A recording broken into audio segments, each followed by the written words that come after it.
तुंगभद्रा नाम की नदी के किनारे एक सुंदर नगर बसा हुआ था। वहां एक ब्राह्मण रहते थे, उनका नाम था आत्मदेव। क्या नाम था? आत्मदेव। आत्मदेव नाम के शर्मा ब्राह्मण रहते थे। बड़े ही गुणज्ञ ज्ञानी त्रिकाल संधना करने वाले ब्राह्मण थे, कर्मकांडी ब्राह्मण थे। इनकी पत्नी थी, पत्नी का नाम था धुंधली देवी। ब्राह्मण जितने धर्मात्मा, देवी जी उतनी उल्टी, और होता ही है। ब्राह्मण देवता जितने धर्मपरायण, पत्नी उतनी ही खतरनाक। जब तक पड़ोसी से लाठी चार्ज ना हो जाए तब तक वो रसोई घर में कदम भी नहीं रखती थी। इतनी खतरनाक, लड़ती रहती थी, एक ना एक से रोज लड़ाई करती थी, करकसाती। अच्छा, लड़ाई ऐसी नहीं, जब लड़ाई हो गए सोई पानी का मटका लेकर के बगल में खड़ी हो जावे और पानी का मटका भर ले में धल्ले में। तो लोग पूछेंगे देवी माता जी और तो सब ठीक है, तुम लड़ाई लड़ती हो सो तो ठीक है, पर लड़ते समय पानी का मटका क्यों बगल में रखती? धुंधली देवी ने कहा, वाह बड़े पागल हो, हम जब गाली बकेंगे तो गला सूखेगा, गला सूखेगा तो पानी लगेगा, पानी लगेगा तो पानी पिएंगे कि नहीं पिएंगे? अरे महारानी, पानी अगर पीना ही घर जाके पी लो, वाह, जब तक अंदर जाएंगे तब तक तमाशा देखने वाले नहीं भाग जाएंगे। हाँ, इसलिए हम पानी पी पी करके गाली बकते हैं। बोलो सीताराम। ब्राह्मण देवता बड़े सीधे साधे, भगवान की बड़ी कृपा, सब कुछ घर पे था। एक ही कमी थी, क्या? कोई संतान नहीं थी। और पति बिन सूनी मांग, पुत्र बिन है घर सूना। पति के बिना सूनी मांग होती है, पुत्र के बिना सूना घर होता है। किसी भी सज्जन का, धर्मात्मा धनवान व्यक्ति का मकान कितना भी बड़ा हो, धनवान हो, पर घर पर संतान ना हो तो वह धनवान होने का कोई मतलब नहीं है, धन का कोई मतलब नहीं है। संतान को ही वह संपत्ति दी जा सकती है, वरना बाद में तो या तो लट पड़ेंगे या सरकार में जब्त हो जाएगी। बोलो जय बजरंग बली की। ब्राह्मण देवता बड़े हैरान, भगवान की कृपा से सब है, पुत्र नहीं है, संतान नहीं है। लेकिन भाग्य इतना विचित्र, घर में गाय रखी, उसने भी बछड़े देना बंद कर दिए। पेड़ लगाए, फल देना बंद कर दे। अब बड़ी चिंता हो गई, क्या किया जाए। अंततोगत्वा यही मन में विचार आया, मर जाना चाहिए। मरने के लिए जैसे ही वन में गए, विचार करते हुए बैठकर रोने लगे कि हमारा भाग्य बड़ा खराब है, एक भी संतान नहीं है। ना जाने हमने ऐसा कौन सा अपराध किया। उसी समय एक महात्मा वन से विचरण करते हुए निकले। उन्होंने बीहड़ वन में एक ब्राह्मण को रोता हुआ देखा। मन में विचार किया, लगता है कोई भगवान का भक्त प्रभु की याद में रो रहा है। महात्मा नजदीक आ गए, कहो पंडित जी क्यों रो रहे हो? महाराज क्या बतावे? अरे बतावो सो तो ठीक है, भगवान के लिए रो रहे हैं? नहीं नहीं महाराज, भगवान के कारण रो रहे हैं। क्यों? आपकी कृपा से सब कुछ है, एक ही कमी है, बेटा नहीं है। महात्मा मनी मन सोचने लगे, बाहर कर्म, हम तो सोच रहे थे भगवान का भक्त है, ये तो बेटा का भक्त है। पंडित जी बेटा किसी के नहीं होते हैं, सदा रुलाते रहते हैं, बेटों के चक्करों में मत पड़ो, भगवान का भजन करो, भगवान को पाओ। तुरंत पंडित जी महात्मा से बोले, आत्मदेव शर्मा, महाराज क्षमा करो, आप क्या जानो बेटे का सुख। पापा पापा कहता हुआ जब बेटा गोद में आता है, कान में रसगुल्ला सा घुल जाता है। आप क्या जानो बेटे का सुख। आप तो ठहरे महात्मा, आपके तो कोई है नहीं, तो तुम क्या जानो सुख। महात्मा ने भाग्य को पढ़ा। सप्त जन्मावधि, ए ब्राह्मण देवता, एक जन्म तो ठीक है, 7 जन्म तक तुम्हारे भाग्य में एक भी संतान नहीं है। ओहो, जहां इतना सुना सोई खपड़िया को पटक दिया चरणों में, पटाक। ए महाराज क्या कर रहे हैं? महाराज पहले तो एक ही गुना दुख था, अब आपने हमारा दुख 7 गुना बढ़ा दिया। अब तुम ब्रह्म हत्या भोगने को तैयार हो जाओ, हम अपने प्राण तुम्हारे चरणों में देंगे। महात्मा बोले, कहां से खाज मोल ले ली, अच्छे खासे जा रहे थे, अब पंडित जी मरेंगे, हत्या हमको लगेगी। हे भगवान, कहां से फंसा दिया। महाराज मरो ना, कोई उपाय बताओ, हम क्या करें? महाराज पंडित जी बोले, महात्मा जो बात दवा से हो न सके, महाराज जो बात दवा से हो न सके वो संत दुआ से होती है। जो बात दवा से नहीं होती वो संतों की कृपा से हो जाती है। कृपा करो हमारे घर पर किलकारी गूंजे। महात्मा बोले, प्राण बचाना ही उपाय है। तुरंत एक फल निकाला, ले अपनी पत्नी को खिला देना, भगवान ने चाहा तुम्हारे घर पर भी बेटा होगा। जय हो महाराज। कोई नियम करना? हाँ, क्या बस भजन करना, धर्म भाव के साथ रहना, धर्म परायण रहना, नित्य गायत्री मंत्र का जाप करना, गोपाल सहस्त्र नाम का पाठ करना, झूठ ना बोलना। जो महाराज आ गया, घर गए, पत्नी से कहा, देवी जी ये महात्मा ने फल दिया है, खा लो। भगवान ने चाहा तो 9 महीने बाद अपने घर पर भी किलकारी गूंजेगी। इतना दे करके गांव में चले गए बताने के लिए, हम सबको बता देवे, लेकिन भैया खुद नहीं खिलाया, यही गड़बड़ हो गई। आंखों देखे नहीं खिलाया। और देवी जी हरे होती हैं खतरनाक। धुंधली ने सोचा महात्मा ने फल दिया, खाएं कि ना खाएं, कहीं ऐसा ना हो हम खा लें और कहीं बस में ना हो जाए। चिंता में बैठी थी, तब तक पड़ोसन आ गई। पड़ोसन आई, अरे बहन क्या कर रही? बहन तू ठीक आ गई, मैं क्या बताऊं, मेरे पति देव ने ये फल दिया है, वो कह रहे इसको खा लो तो गर्भवती हो जाए। तुम ही बताओ कहीं फल खाने से बच्चा होता है?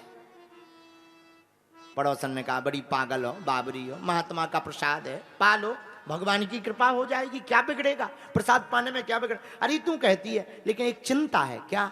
अगर मैं गर्भवती हो गई तो मैं दौड़ नहीं पाऊंगी। तो पड़ोसन ने कहा, तुझे कौन सा आर्मी में भर्ती होने जाना जो दौड़ लगानी है? क्या आर्मी में भर्ती होने जाना है? नहीं नहीं, आर्मी में भर्ती होने तो नहीं जाना है, लेकिन मैं सोच रही हूं कि शायद मैं गर्भवती हो गई, मैं दौड़ नहीं पाऊंगी और घर में आग लग गई, सब तो भाग जाएंगे, मैं मर जाऊंगी। पड़ोसन बोले, ये थोड़ी जरूरी है कि आग लगेगी, ये जरूरी थोड़ी आग लगेगी। तो धुंधली बोली, तू गारंटी ले कि नहीं लगेगी?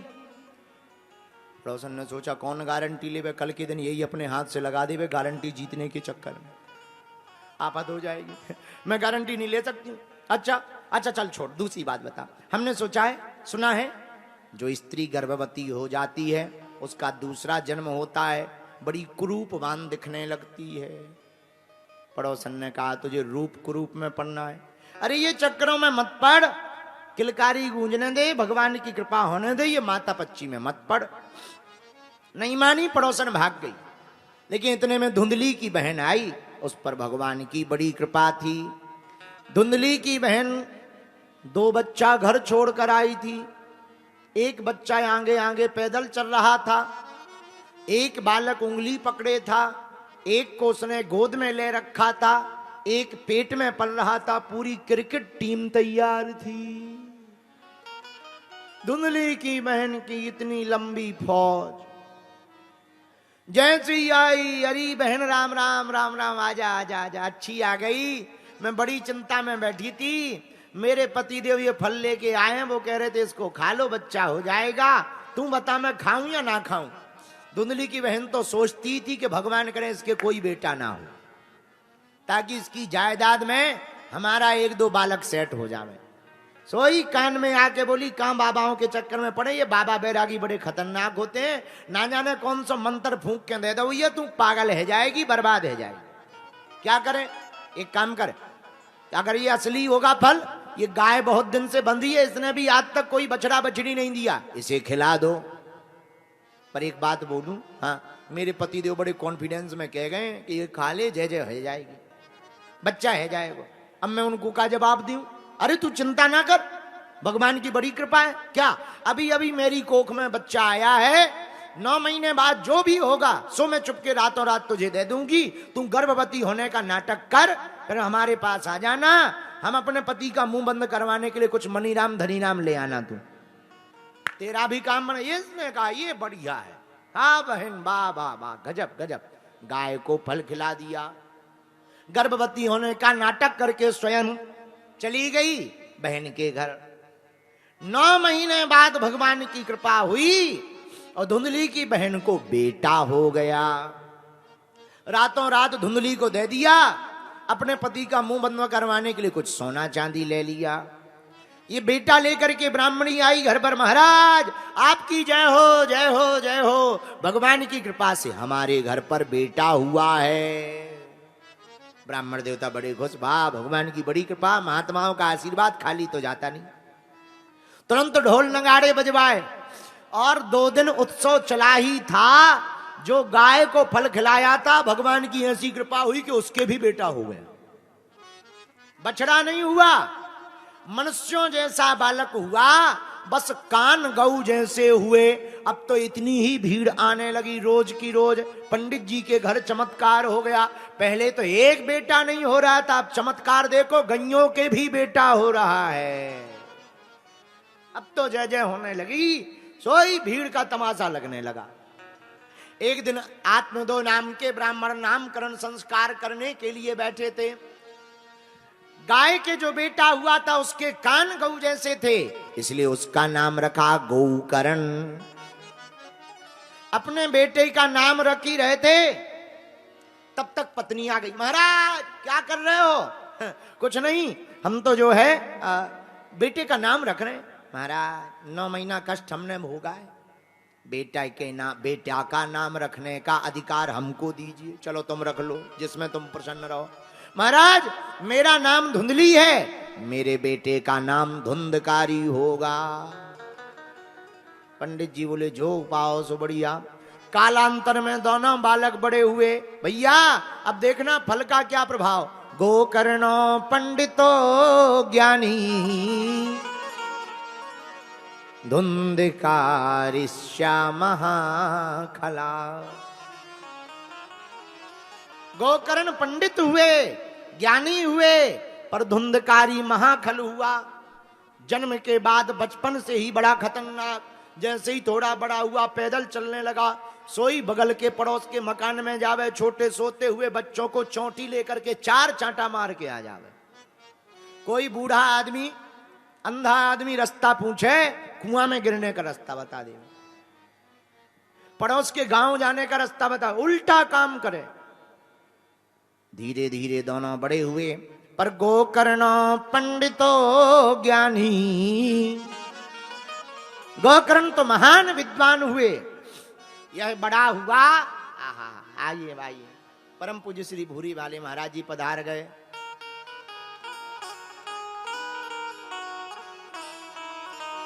रघुपति राघव राजा, रघुपति राघव राजा, रघुपति राघव राजा राम, रघुपति राघव राजा राम, पतित पावन सीताराम, पतित पावन सीताराम, रघुपति राघव राजा राम, रघुपति राघव राजा राम। जैसे ही दोनों बड़े भाई, गोकर्ण पंडितो ज्ञानी धुंधकारिश्च महाखला। महाखल हुआ, धीरे धीरे बड़ा होकर के अत्याचार करने लगा, सबको परेशान करने लगा। यहां तक कि उसने 5-5 वेश्याओं को रख लिया। जो घर पर धन रखाता था सब तुरंत के तुरंत घर का पूरा धन का धन वेश्याओं को देने लगा। एक दिन पिताजी की ऐसी सुटाई करी कि पिताजी की आंखों से अश्रुओं की धारा टुल्लू पंप की तरह बहने लगी। आत्मदेव ब्राह्मण ने रोते हुए अपना माथा पीट लिया। पहले भी रो रहे थे, क्यों? बेटा नहीं है। आज भी रो रहे हैं, क्यों? बेटा क्यों है? दोनों में रो रहे। आंखों से झरझर करते हुए आंसू गिर गए, मन ही मन रोने लगे। तब पिताजी की यह दुर्दशा देख करके ज्ञान दिया। गोकर्ण जी आ गए, हाथ पकड़ा, पिताजी आप ज्यादा परेशान ना हो, इस संसार में सुख और दुख लगा ही रहता है, यहां कोई अपना नहीं है, सब स्वार्थ के प्रेमी हैं। बात भी सही है। गोस्वामी जी ने अपनी वाणी में कहा, सुर नर मुनि, बाबा गोस्वामी जी कहते, सुर नर मुनि सबकी यह रीति, स्वार्थ लागी करहि सब प्रीति। सुर नर मुनि सब की यह गाइए। स्वार्थ करहि सब प्रीति।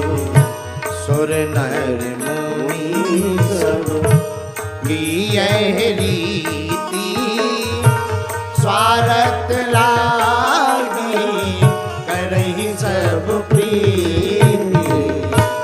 सुर नर मुनि सब श्री राम जय राम, जय जय राम, श्री राम जय राम, जय जय राम, श्री राम जय राम, जय जय राम। गाइए। श्री राम जय राम, जय जय राम, श्री राम जय राम, जय जय राम, श्री राम जय राम, जय जय राम, श्री राम जय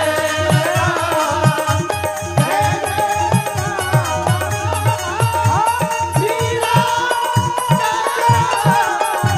जय जय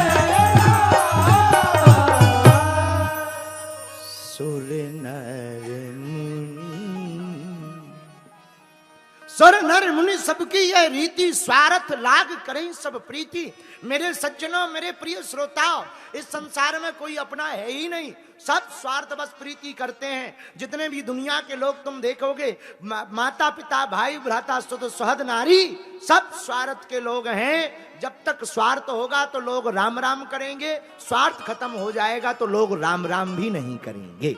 सारा संसार स्वार्थ के वशीभूत है, सब स्वार्थ बस प्रेम करते हैं। जब तक चेहरे में चमक, जेब में पैसा होगा, तब तक हर कोई अपना होगा, और चेहरे की चमक और जेब का पैसा जाएगा, कोई यहां अपना नहीं होगा। सब स्वार्थ के प्रेमी हैं, सब स्वार्थ के। आहा, यही बात समझाई गोकर्ण जी ने पिताजी को। पिताजी, ये संसार सागर में कोई अपना नहीं, 5 तत्व से मिलकर के ये तन बना, उसी में मिल जाएगा। क्षिति जल पावक गगन समीरा, पंच रचित यह अधम शरीर। 5 तत्वों में मिल जाएगा। आप पुत्र के मोह में मत पड़ो, आप तो भगवान का भजन करो, बोलो जय सिया राम। अच्छा, इस संसार में सब दुखी हैं, सुखी कोई नहीं।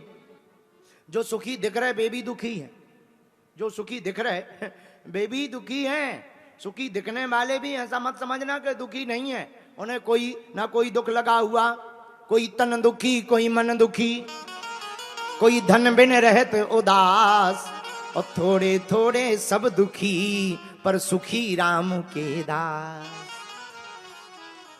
सुखी कौन? दीन कहे धनवान सुखी। गरीब आदमी कहता है अमीर आदमी सुखी है। चलो अमीर से पूछते हैं, क्यों तुम सुखी हो? दीन कहे धनवान सुखी, धनवान कहे सुख राजा को भारी।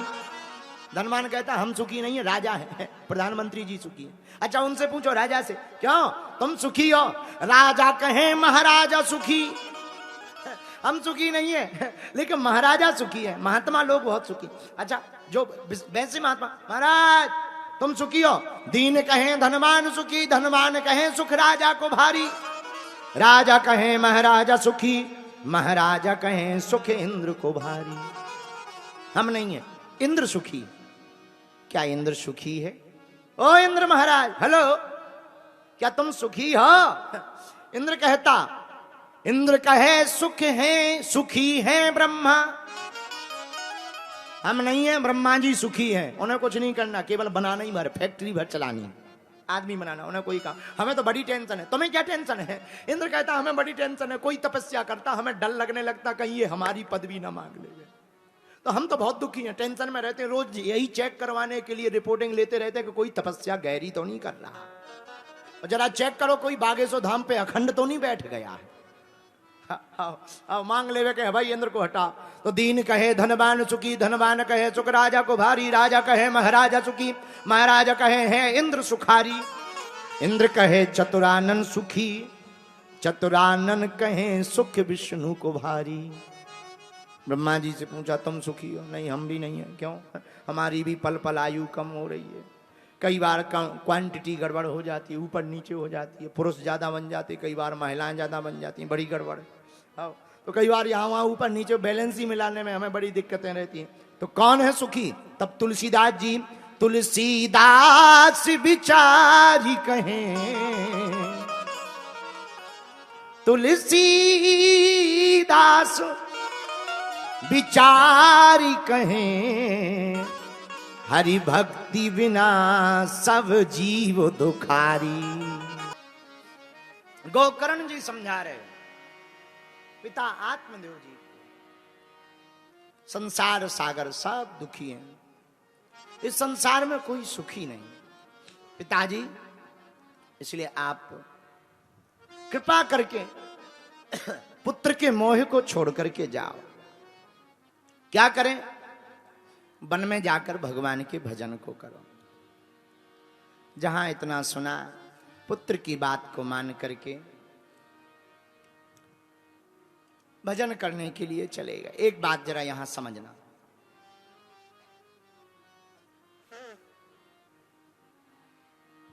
जब तक पुत्र नहीं था तब तक ये रो रहे थे, हाँ जी या ना जी? अच्छा, जब पुत्र हो गया तब भी रो रहे, रो दोनों में रहे। इससे ये सिद्ध होता है कि संसार में कुछ चीज ना भी मिले तो भी आदमी रोता है, और जिन्हें मिल गई सो भी रोता है। उपाय क्या है? ऐसी पदार्थ को प्राप्त करने का प्रयत्न करना चाहिए जिसमें रोना ना पड़े, अपितु उसमें तो उसका होना पड़े। उसका नाम है भक्ति, उसका नाम है परमात्मा।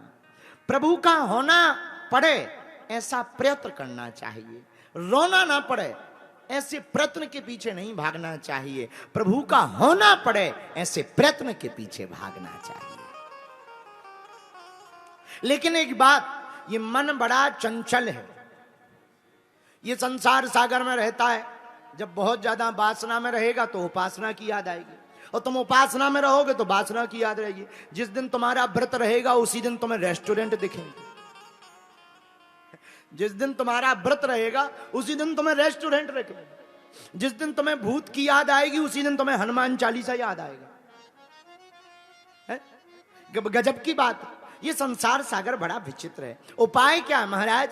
पहले से ही प्रयत्न करना प्रारंभ कर देना चाहिए। हमें प्रभु का हो जाना चाहिए। बोलो सीताराम, जोर से बोलो, और जोर से बोलो। एक बात और, बुरा ना मानना, आप लोग सब समझदार लोग हैं। क्या अभी तक हम लोगों ने ऐसा प्रयत्न किया कि हमें प्रभु मिल जाए? विचार करना। बातों से बहुत किया पर वास्तविकता से नहीं किया। अगर किया होता तो हम इतना जानते हैं, प्रभु इतने कठोर नहीं है, वो तो एक पुकार सुन करके ही प्रकट हो जाते हैं।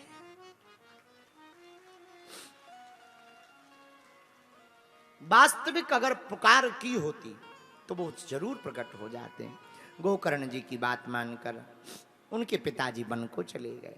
इधर गोकर्ण जी के पिताजी के जाने के बाद गोकर्ण जी भी चले गए।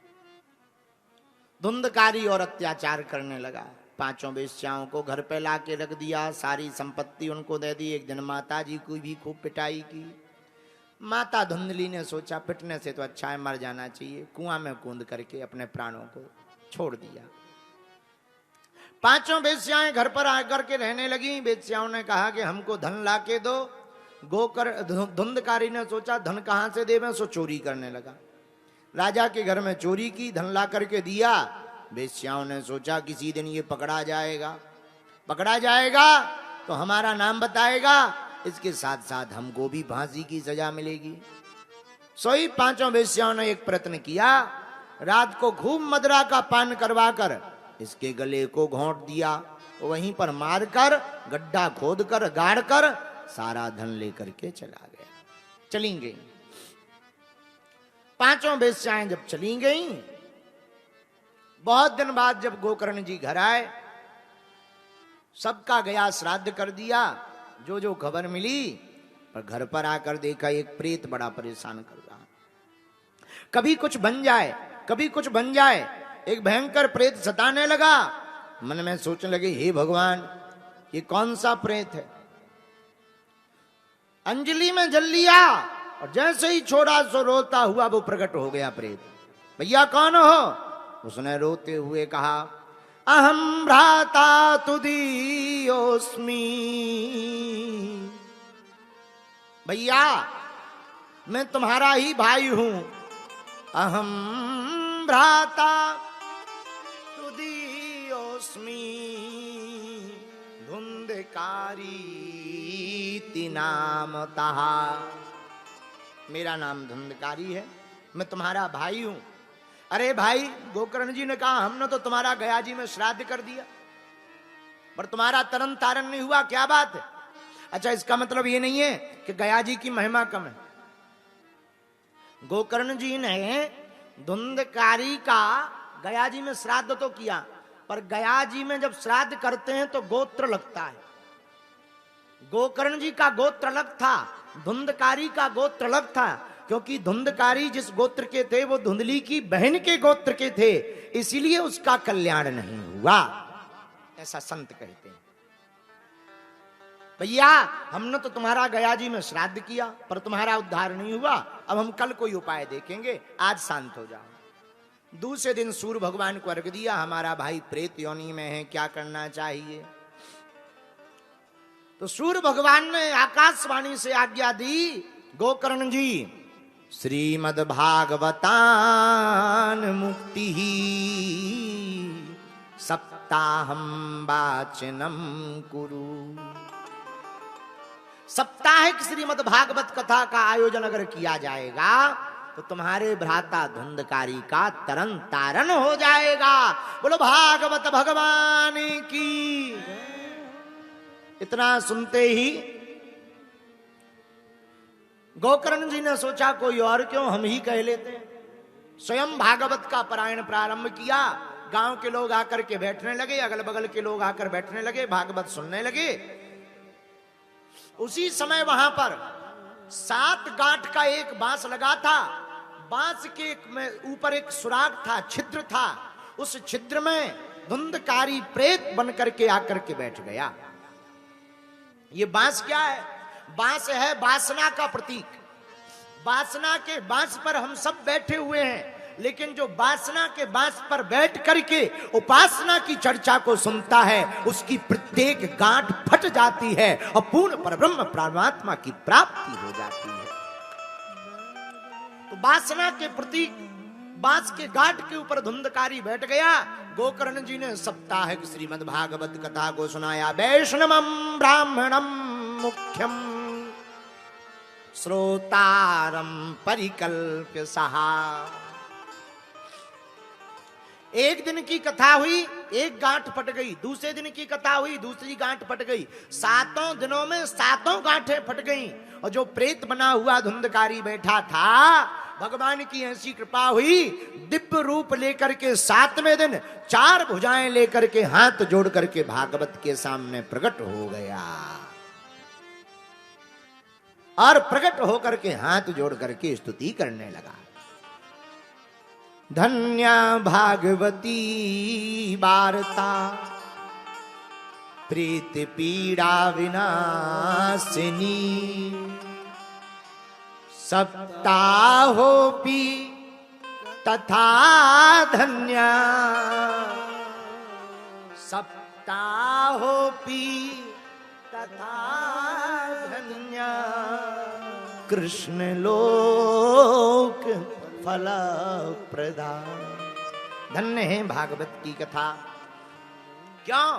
धुंधकारी कहता मुझ जैसे अत्याचारी महापापी का भी तरन तारण भागवत ने मुझ जैसे प्रेत का कर दिया। धन्य है धन्य है धन्य है। बोलो भागवत भगवान की। अब जितने भूतों वाले बैठे हो सुन लो कान को। धुंधकारी जैसा भूत भी चला गया, तुम भी 7 दिन की कथा बढ़िया से सुन लो, तुम्हारा भी भूत भाग जाएगा।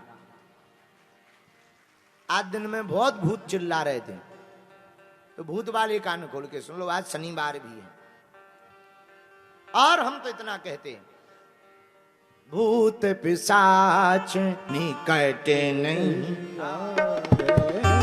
भूत पिशाच निकट नहीं महावीर जब नाम सुनावे, महावीर जब दोनों हाथ उठा के गाओ। सुनावे, महावीर जब नाम सुनावे, महावीर जब नाम सुनावे, भूत पिशाच निकट नहीं आवे, भूत पिशाच निकट नहीं आवे। श्री राम जय राम जय जय राम। श्री राम जय राम जय राम। धन्य है भागवत की कथा। धुंधकारी जैसे प्रेत योनि में पड़े हुए पापी का तरन तारण कर दिया। बोलो वृंदावन बिहारी लाल की।